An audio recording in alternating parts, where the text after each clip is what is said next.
Hello and welcome along to another episode of Red Tinted Glasses, the Aberdeen podcast where Aberdeen means the world and Hugh Keevans means literally nothing. Thank you to everyone that joins the show tonight. I'm doing it on my own. It was biblical conditions last night, and Phil Mayer has not been able to get out his sick bed, and Callum is still tucked up at work.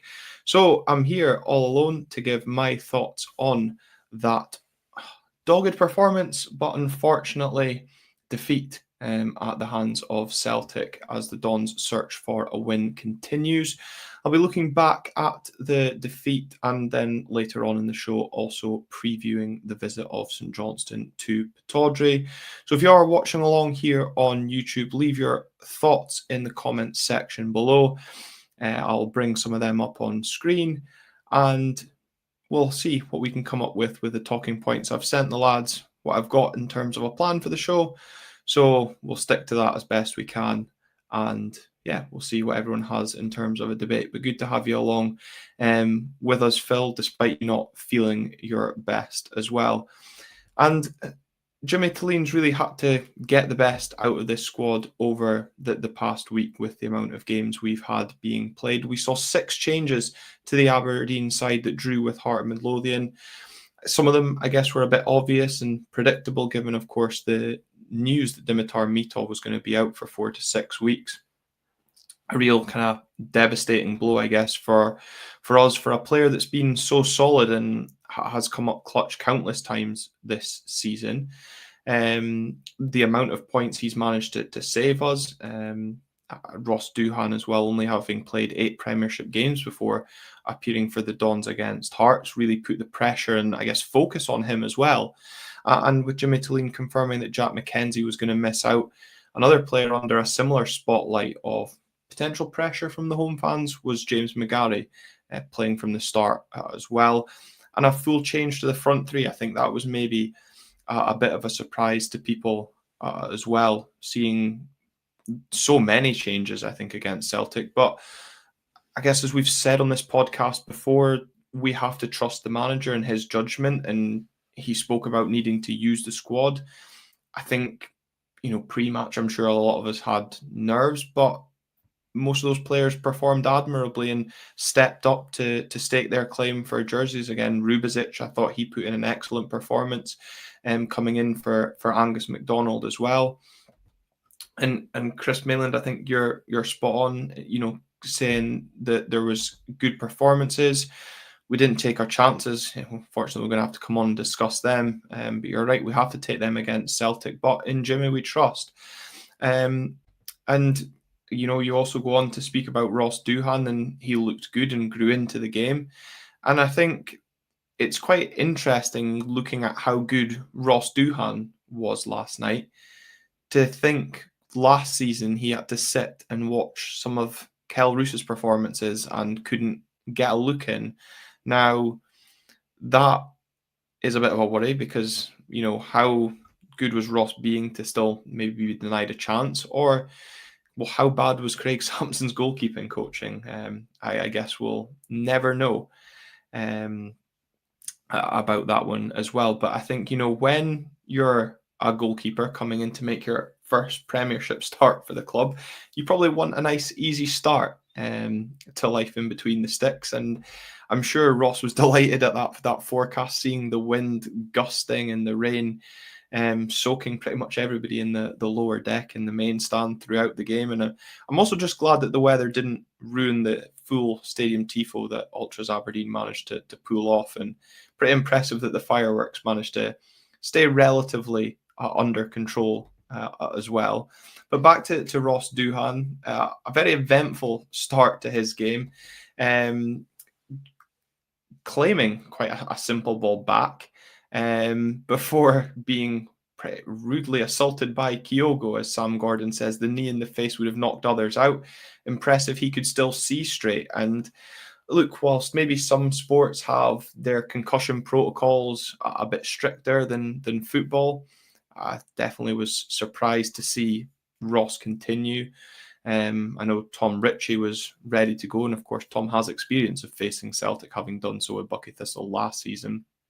Thankfully, Ross soldiered on, and Tom Ritchie wasn't needed. But the crazy thing about that for me um, was there was no VAR intervention in that. And Kyogo seems to be a player that is immune from any disciplinary action, it feels. And from sitting in the red shed like I do, that challenge looked horrendous. And I don't know if they were maybe trying to factor in the conditions or not, but that's just, it's ridiculous the more you look at it. And then when you kind of dig a little bit deeper, I saw at Viva Sheep on X post today that Slobodan Rubezic had a witch hunt against him for that challenge against Kyogo last season, where he hit the back of his head and picked up a booking. There's not that much of a witch hunt unless you're an Aberdeen fan against Kyogo for that challenge last night. And similarly, you look back to last season as well, where Olasanya tried to win the ball from a corner and his boot made a connection to Joe Hart, subsequently sent off after VAR intervention. I still think the more you look at it, the kind of worse it gets for Kyogo, because his leg lifts up where I think he can probably look to back out. I think Paul Mitchell, who's probably doing commentary for the BBC on top of the tapes rather than live, kind of covers up by saying that Kyogo's got his eyes on the balls at all time. I still think it's a very poor challenge. And for me, I think Kyogo knows what he's doing and somehow gets away with it. And I think what's also very telling is the reaction of the players within the Aberdeen team. Hilton Nielsen particularly going absolutely mental. Not that he needs any excuse to, I suppose. But on the Norwegian, I thought as well, he was absolutely superb last night.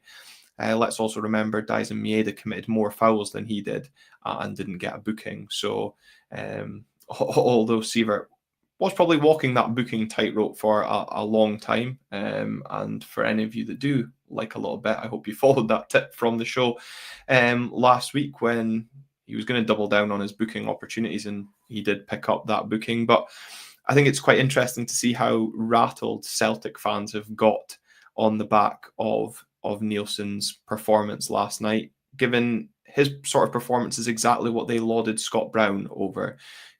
I thought he was superb in the way he broke up the play, looked to move the ball forward, and just be that niggly bastard in the middle of the park that teams, sort of opposition teams, hate and you love having in his team. And I think back to stuff that myself and Phil and Callum have all been discussing on this show about a player that is maybe looking tired, and now he's going to get a nice couple of weeks break with the suspension on the back of that yellow card. But I know we're blessed with a couple of replacements, but it's some of the little kind of tactical things he does, being in the referee's ear. He's always the first one that seems to be shouting for VAR or shouting for decisions to be looked at as well. So yeah, it's interesting to see kind of how maybe we miss him in the games coming up when he is suspended. But opportunity, like we've seen recently with the amount of changes for other players to now go and gain their opportunity to take the first team space. But as the musical box says, it's an involuntary holiday. There's always that convenience when you get a suspension over Christmas and being able to have days off. But I guess a nice little break when it is a busy schedule anyway. So, and that's definitely something that we were speaking about previously. I think when we look back on the game last night as well, it was dominated, of course, by the weather as well. Probably a little bit of a leveler for us, but in the same time, it plays into the hands of both teams, and both teams have to adapt to the conditions. I thought we handled the conditions better in the opening exchanges before Celtic kind of got to grips with it. I think overall, though, I don't know about anybody else, for me, I actually thought it was a proper good old-fashioned Scottish football game where it was end-to-end at times. There was tackles flying in. I mean, the Celtic fans were terrible in terms of their atmosphere. They continue that myth about their atmosphere. But I thought it was a good advert for Scottish football, despite, some league chiefs wanting us to claim something from the game so that the league's not over, because if you watch any of the vloggers' videos, it's all about how Celtic have now won the league before it's even December. So look, it's one of those things where obviously we'd have loved to get something from the game to keep us on the coattails, but I think when you go back to look at that league table now and see the fact that we've still got the gap to Rangers, Dundee United as well. Dundee United haven't even played Celtic yet this season. We've played them twice now. So, if we're talking about finishing third, I think we're still continuously in a good position for that, as is the ambition for finishing in the top six, which of course would be an immediate improvement on last season. But I know we've got our sights set much higher than that.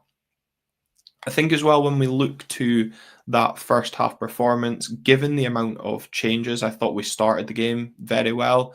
I thought, to quote Jimmy Talene, we were disciplined in our approach to the game. We were getting things right. But once again, kind of echoes what we discussed on the last episode after the game against Hearts. It was that final third that let us down. It was a half of few chances, and Duke had the first Aberdeen chance, although if you watch the highlights on the BBC website, you wouldn't think anything happened in the first half because very little is shown from it. He runs down on goal, gets his shot away. I don't know if he could do much better with a shot. He gets it on target. Schmeichel parries it. For me, though, Kevin Nisbet's got to do better. Again, the first example of lack of composure in that area. He could maybe take a touch, rushes the shot, and unfortunately slashes it wide. And again, against Celtic, against Rangers, in these sort of games, you have to have that composure, have to have the ability to take those chances when they come up. But for me, in the first half, as much as, as Paul Donaldson says, we were maybe fearing the worst when Ross Doohan went down, I think it says a lot about the defence that Ross had very little to do for the rest of that first half, right up until maybe the last 5 minutes when Celtic won a string of corners. But also the impressive side of the defence for me was Jimmy McGarry. We talked on the last episode about how he'd be coming up against Nicholas Kuhn. I don't really remember Nicholas Kuhn doing much yesterday. I thought James McGarry really grew into the game once again, very solid in that wing-back role. And in fact, I recall a chance where he bombed down the Celtic right-hand side.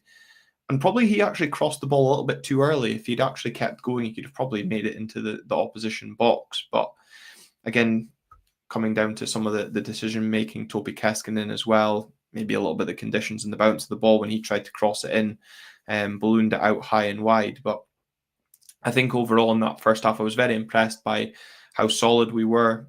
If we weren't creating too many chances, the conditions kind of didn't allow it. My one kind of concern in that first half was the growing amount of corners, given, of course, the success Celtic had against us at Hampden, was when they started winning a couple of corners and the zonal marking once again looked maybe not to be working to its very best. And I think, Don Robertson, his performance was as atrocious as the weather, got the decision right to disallow that goal. Although I think he might be told off for blowing the whistle before the ball hit the back of the net, so that VAR couldn't get a proper look at it. But for me, the right decision, despite Chris Sutton's thoughts of it being soft, but who's surprised at him saying that? Sam, you're going back to Jimmy McGarry's performance and speaking about Jimmy Talene, that he saw McGarry's performance at Tynecastle and has addressed a few things. Look at him last night. And I do think you're absolutely right, Sam. I think the performance we saw, especially if you want to isolate the first 20 minutes of Jimmy McGarry at Tynecastle to what we saw last night against Celtic, it was night and day. Definitely think his fitness needs a little bit of work. He looked like he was cramping up towards the end before going off. But yeah, you're absolutely right as well, Sam. How many times do we see the fans jump on a player? I think it's also difficult as well when we're obviously speaking about Tynecastle. There's not a lot of us as fans physically at the game. We're more watching at home, and I still maintain watching a game behind a TV screen is a totally different experience of watching a game in person. Of course, that old footballing cliche that football is not a TV show. And I think you do get a different perspective at the game. And it'll be interesting. I think the musical box is absolutely right. Jimmy McGarry will keep Mackenzie honest as he's waiting to replace him. And it'll be an interesting one for Jimmy Tilleen when Jack Mackenzie is back fit. Does Jack come straight back into that space, or does Jimmy McGarry hold the jersey now? I guess we'll look towards the St Johnston game to maybe be an indication of that. Of course, with Jack's future remaining up in the air, do you want to be playing a player who may or may not be here next season versus a player who we will have? I guess decisions for Jimmy to have. I think at halftime, if we look at the game yesterday, most of us would have been happy going in 0-0 at halftime. As I said, the way that last 5 minutes kind of went, Celtic were maybe just growing in confidence, and halftime just allowed us to get in and regroup and reassess. And, as Niamh McPherson says, I think a reflection on the whole game, despite what Brendan Rodgers might want you to believe, I think Jimmy Tilleen's comments after the game about being proud of our efforts and deserving a draw are kind of similar to Niamh's thoughts, where she says that Celtic were nothing special. We didn't embarrass ourselves as we tend to do. We just need to look at what happened at Hampden, of course. Would have been good to see Shady being put down the middle. Would have impacted had we not conceded so soon after. I think also it would have been quite interesting to see what would have happened if Shayden Morris started the game, and we kind of looked to utilise his pace in behind. I think as well the other kind of factor in the first half, we were playing with the wind last night. I'm trying to remember which way it was blowing. It was probably a little bit of a hurricane at times, but yeah, I kind of thought in that first half as well, maybe our wing play wasn't necessarily right where it could be, and obviously that leads to the change as Niamh speaks about with Shayden Morris coming on just shy of the hour mark along with Esther Sokler. I think both changes were the correct and needed changes at the time. Kevin Nisbet going off, holding his back and not looking the best. And Duke beginning to be blown over by the wind at times. I think some of his play last night was good in places, but for me, hugely frustrating that sometimes he was going down a little bit too easy. But also both him and Esther struggled to kind of let the ball stick at times. I personally found with their hold-up play, it just seems classic every time we play Celtic. The bounce of the ball falls their way. It didn't fall our way last night, but I felt that we were very controlled in the game. Celtic, even going into the second half, weren't creating much. I think Nicholas Kuhn had a shot over the bar. The real kind of turning point from, a Celtic point of view was the introduction of Adam Ida, because it gave them a target man and it gave them something to aim at in the box. Kyogo wasn't really doing anything for them in that matter. But as much as Adam Ida maybe influenced the game from a Celtic persuasion, what is so refreshing, and as many of us have praised Jimmy Tilleen for in terms of substitutes, is a manager sitting with a point in the bag at home to Celtic wasn't content with that. The changes were attacking. The changes were of a manager keen to go out and win all 3 points. We saw the introduction of Vinny Bizaou and Leighton Clarkson, replacing both Topi and Jamie McGrath. Again, maybe a few people surprised to see Jamie McGrath coming off. For me, Topi wasn't the real surprise. I was pretty impressed by how well Vinny did as well. I think another frustrating night for Topi in particular, but he was applying himself.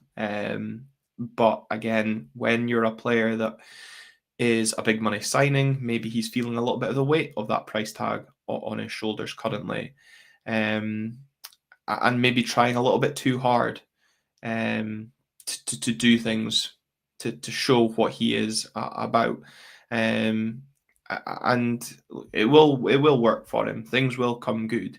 I think you've also got to remember, like Nielsen, Toby's had a lot of games. He's a young player as well, so and we're going into a very busy period, as Christmas always is.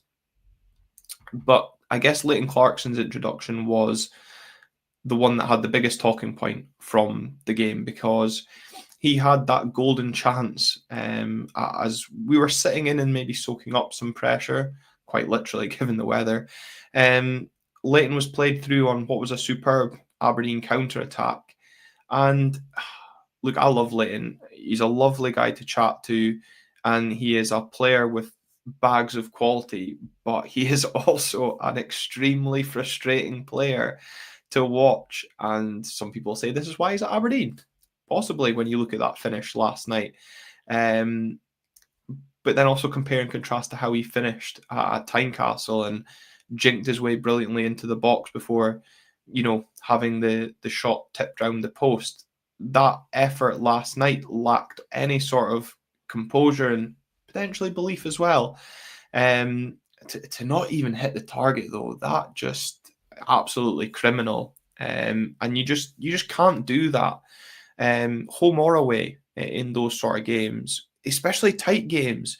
That goal would have absolutely changed the game. I mean, folk will be saying, yeah, no shit, but quite literally, it would have, maybe come out of the blue from an Aberdeen point of view, but it would have given us then something to hold on to, and it would have, really kind of tested Celtic, because yet again, I think last night proved, going back to the comment from Neve about, Celtic maybe aren't as good as people are making out. I do think a slight that the conditions maybe affected them last night and brought it, as I said earlier, brought us a little bit there. But as she said, we didn't embarrass ourselves. We gave a good account of ourselves. Once again in the league, we went toe-to-toe with Celtic, and still, for me, remain the only team to actually put up a decent fight to them in the league. But you cannot be spurning chances like that.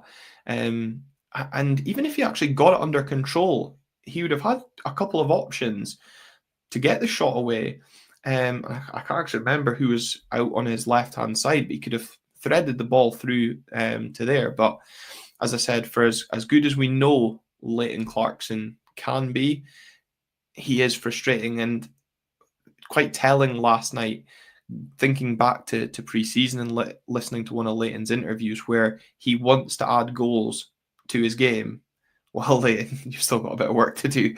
Because that was frustrating, definitely. And in typical Aberdeen Celtic games, Celtic went straight up the other end of the pitch, and probably the only one bit of quality in the game from Greg Taylor with a brilliant ball over the top. But I'm in agreement with how do 1% govern 99%. One mistake from Nicky Devlin.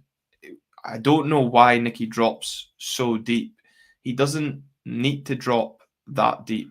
It's only Alistair Johnston he's marking. You don't need to be that respectful to him. I'm pretty sure it was Alistair Johnston. You don't need to be that respectful to a defender and give them that much space to run into.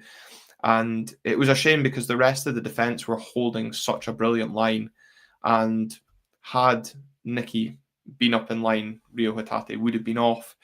And I felt a little bit for Ross Doohan because he couldn't do anything for the goal. And I thought for a goalkeeper that had so little to do in that first half, I thought he came up trumps when called upon in that second half. There was real bodies on the line to deny Celtic, I think 5-10 minutes earlier. And Ross's right boot tipped the ball round the post.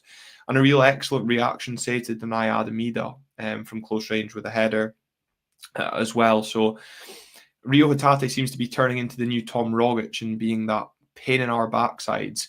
And what really winds me up about him most is the fact he trots around the football pitch with a mouth guard. I don't know why he needs it, and I don't know why it triggers me so much, but it really does. And, we've spoken on the show about sloppy goals that Aberdeen concede.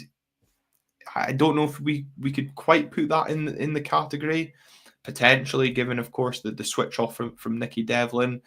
You could speak about the quality of the ball from Greg Taylor. Really annoying because I did say it was shite at half time and he wouldn't do anything. But there we go. But it's frustrating because I think it was avoidable in that sense, and it gave them something to then go and park the bus. I've seen a lot of tweets from Celtic fans saying that that Aberdeen's approach to the game last night was extremely negative. I don't think that's very fair. I think we were very measured in our approach. We knew how we needed to set up to frustrate Celtic, to cause Celtic problems, and I think we did that to an extent. I think the only thing that we let ourselves down with was our finishing, and unfortunately, that's not something Jimmy can quite, wave a magic wand on and improve. And I think what really kind of summed up our day in front of goals was, of course, the late chance that fell to Esther Sokler. I was absolutely furious that he managed to blaze it over from so close until Don Robertson gives the corner, and I thought, how the hell is that a corner? Because it did, certainly from where I was sitting, didn't look like Schmeichel got a hand to it. And I was watching Sam North's video on YouTube earlier, and it's probably the best angle I've seen of the block from Carter Vickers. But honestly, it's so jammy. Last night, that's all I could think of. And as soon as I saw that angle from Sam's video this morning, I was like, how? How is he stretched his leg like that to deflect that over the bar?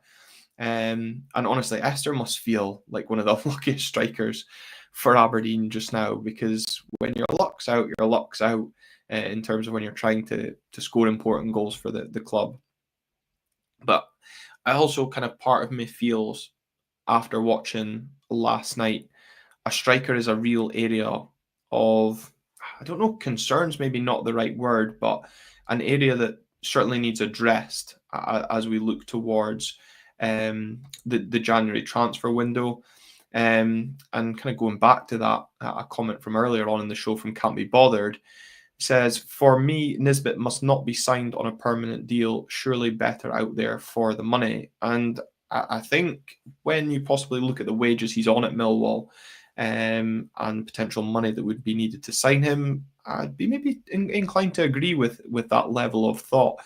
And I think it was Willie Miller on Sportsound last night saying, if Aberdeen can find the perfect combination of the predatory instincts of Kevin Nisbet and the movement and pace of Esther Sokler and combine the two, they'd be on to something in the January transfer window. And Scottish Crypto kind of echoing that as well, saying that we need a striker.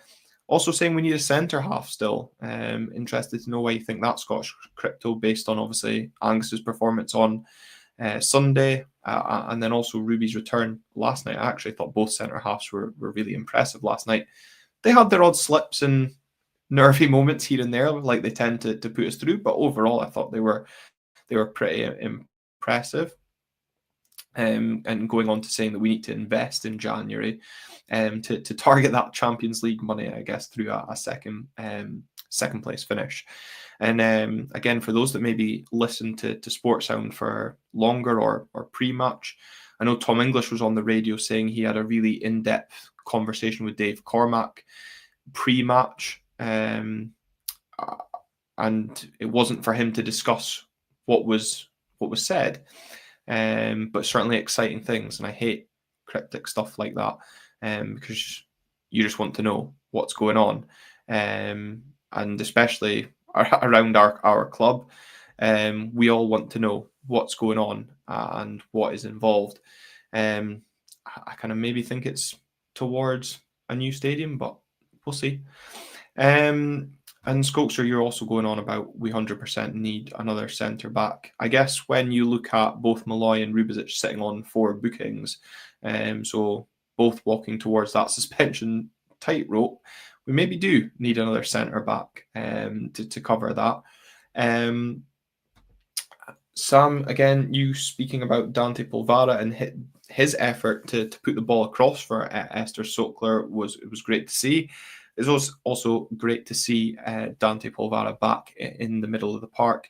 And kind of, as Phil said to me in our notes before I jumped on this live tonight, as I said, doing this solo due to Phil being in a sick bed and Callum working. So apologies, you've had half an hour of my dulcet tones so far, especially for those that hate listening to me. But I appreciate those of you that have stuck by me so far and stuck with the episode. And also a big thanks to everybody that's contributing to this as well, because it's a lot harder when you just have to speak towards yourself for half an hour.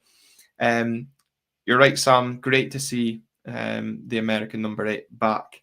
And I'm looking forward to seeing a bit more of him. It'll be interesting, I guess. Who gets the nod when Nielsen's suspended? Is it going to be Dante or Ante?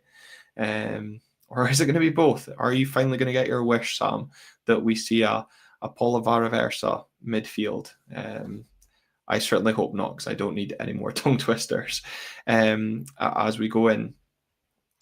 I think when we look back at the game last night and the game from Hampden, we compare and contrast the two.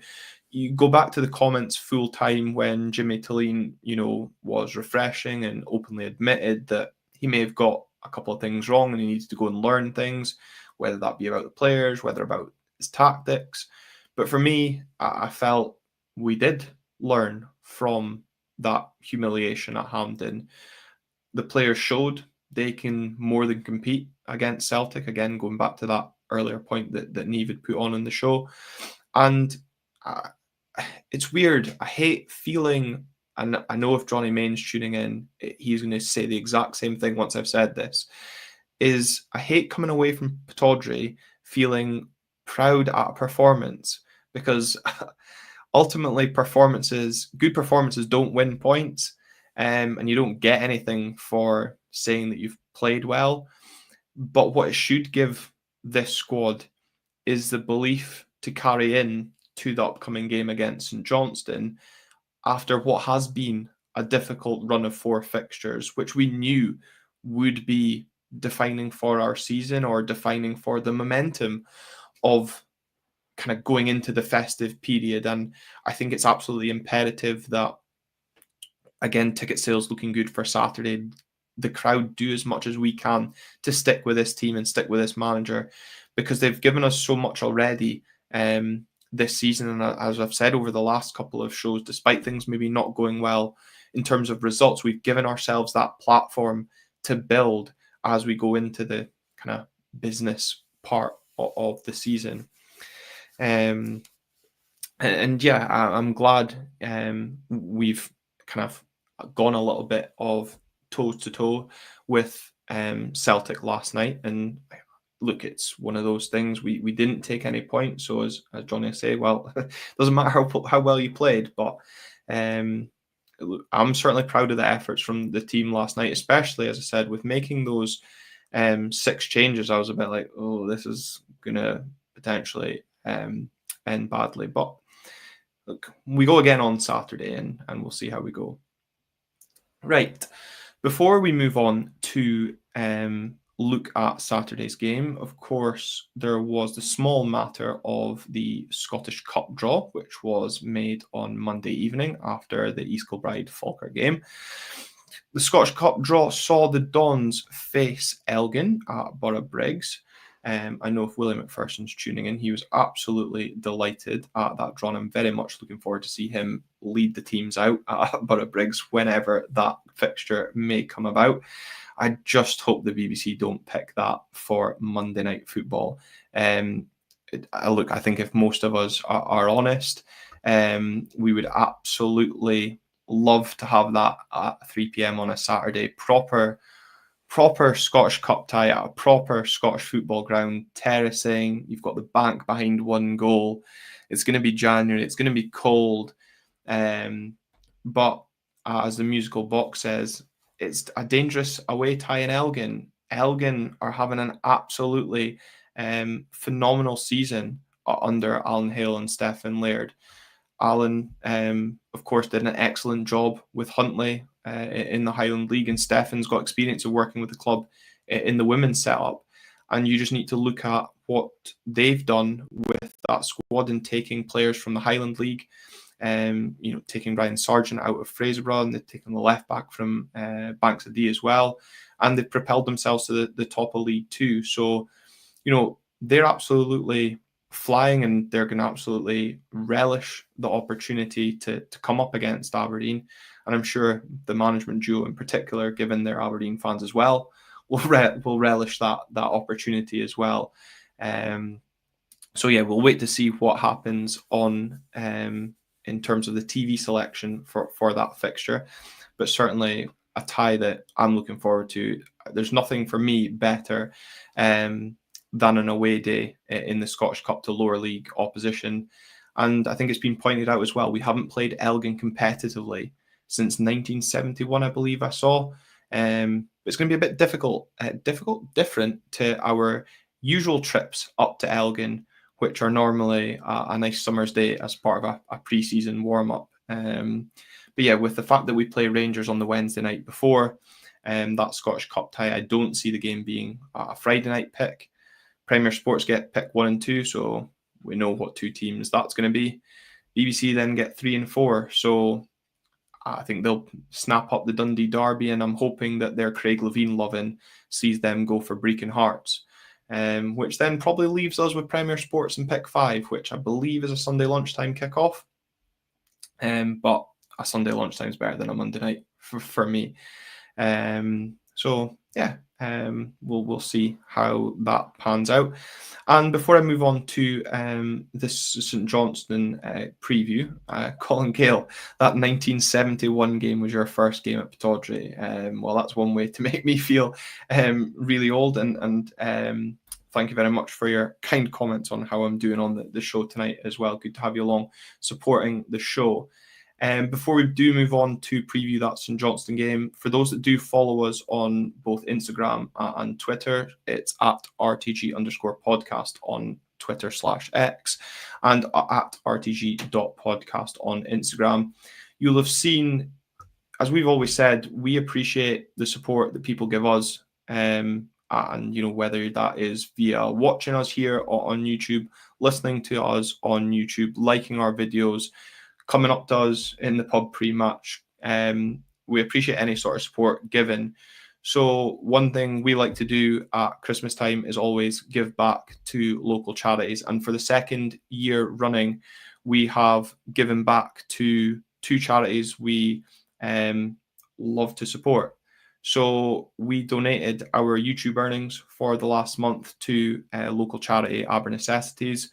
I will put the wish list for Aber Necessities into the description of this video. For those in Aberdeen that may know about Aber Necessities, they support families in need and have that hashtag that no child should go without, and want children to believe in magic at this obviously festive period. So we've donated over £70 worth of toys to that charity, and they'll go out to kids this Christmas so that children from kind of maybe families or situations that are not so fortunate as others have the opportunity to open something on Christmas Day.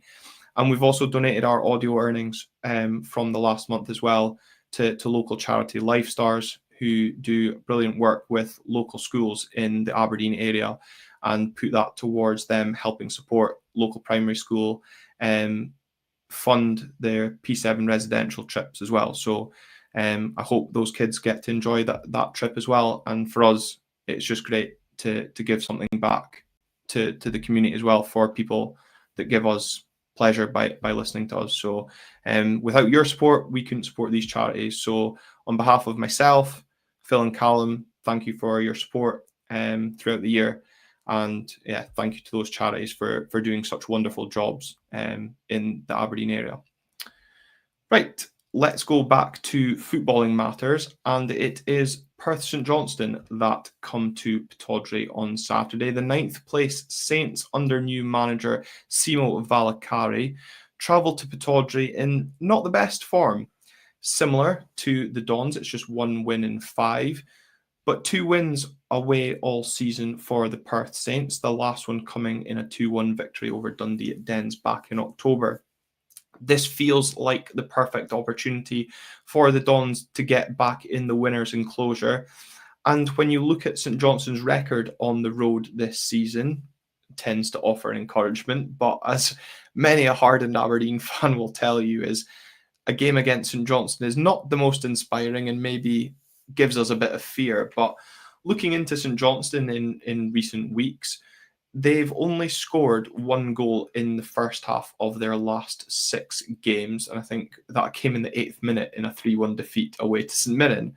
So a fast start could be quite key to this encounter on Saturday. And I guess fast is something that we know St Johnston possess in their front three with Benjamin Kimpioka and the pace that he provides. I don't know if Sidibe is fit or not, but they'll also try and use Graham Carey. Definitely doesn't have the pace that Kimpioka does.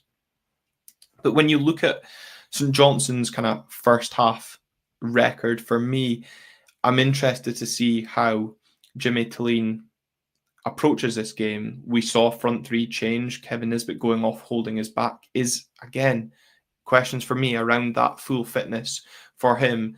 I think Esther's got a bit more pace about him. St Johnston's backline's maybe not the best, maybe a little bit vulnerable. I thought St Mirren in that game I just previously mentioned exploited the pace in behind St Johnston's backline very well. So for me, I would probably be looking at Esther Sokler. But I'd also be looking at Shaden Morris. Again, a player that is divisive in terms of does he start or does he not. I would actually not be opposed to starting him. And based on kind of what I saw from last night's game, I actually wouldn't be opposed to then replacing him with Vinny Bezouin. I was quite impressed by the Dutchman last night. Maybe even give Tope a little 90 minutes off, just to recover again, as I said, coming into that busy period. I guess obviously the then question mark is around Duke and does he play? But you've also got Clarkson and McGrath. We saw how well they combined at Tynecastle. But for me, I would like to kind of see us put a bit of pace towards the St Johnstone team and really try to disrupt them, because I do feel them maybe going to come in and be a little bit stuffy. Again, with Nielsen's suspension coming up, I did actually think it was for this game. Will we see minutes for Dante Polvara, potentially a start, or Ante Palaversa? Because they're going to be needed, and we want to have them with as much minutes as possible. You just need to look at Jimmy McGarry when he first came in after not playing a long period of games, how he had a bit of ring rust in that opening exchanges. So I don't want them going into a game against Hibs with that ring rustiness as well. And I think it's important to manage minutes for players that are then going to maybe be expected to play more a week later. But actually, I suppose in our case, it's 2 weeks later, because of course we do have a week off after the St Johnston game as well. Which I wonder then if we might try and arrange a little bounce game at Cormack Park like we've seen previously in that week off that we had as well. So I guess it'll be really interesting to see how we approach this game.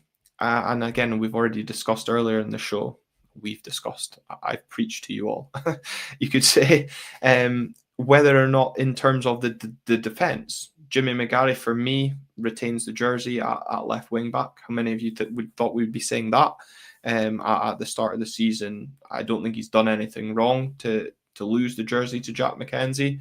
But for me, whilst that contract's not signed by Jack, I've got nerves that he's not going to be around next season. And I want players playing that are committed to this football club. And I know Jimmy Talleen's spoken about only wanting players, when in terms of signing for the club, that Aberdeen is their first choice. And if we're not Jack McKenzie's first choice right now, why should he necessarily be our first choice starting left back? I guess the biggest kind of, as it's always been really when it comes to team selection, is the middle of the park. And who plays in that centre? Obviously, Graham Shinney and both Nielsen getting 90 minutes. And Graham Shinney did eventually move to left back when Jimmy had to go off with his cramp. So again, is there going to be just that ask just to go and get through that 90 minutes because we've got a couple of weeks break coming up? Or do we try and freshen up and keep that intensity in the team and the competitiveness that Jimmy Talleen speaks about? Because again, it was refreshing him to hear him say about the squad, how ready they were when called upon last night, and every player's kind of chomping at the bit to make their best impression when called upon. So I'm sure they'll all be eager to do that this weekend if called upon. And I just hope for their sake, for the effort that they've been putting in to not get the reward. You think back to the Hibs game last night as well, not to be taking any points from last night, that we get that 3 points on Saturday, but especially with us having then that little break in between playing Hibs, it gives us that little bit of momentum, that little bit of, I guess, excitement and something to hold on to whilst we have that frustrating week off. And I'm sure many of you are dreading that week off at the prospect of being dragged around the shops as Christmas fast approaches. So yeah, definitely not one to look forward to the weekend after, but we'll see what it brings. And hopefully after this game at the weekend, I've got some company myself to look back at the game that's taken place. So thank you very much to everybody that has tuned in to the show tonight. Remember, as always, if you have been watching live before leaving the video, hit that like button, subscribe to the YouTube channel as well if you're new to the show, follow us on your audio platform of choice. And as always, this is the podcast that matters. Hugh Keevins means nothing. Thank you very much for tuning in. Until next time.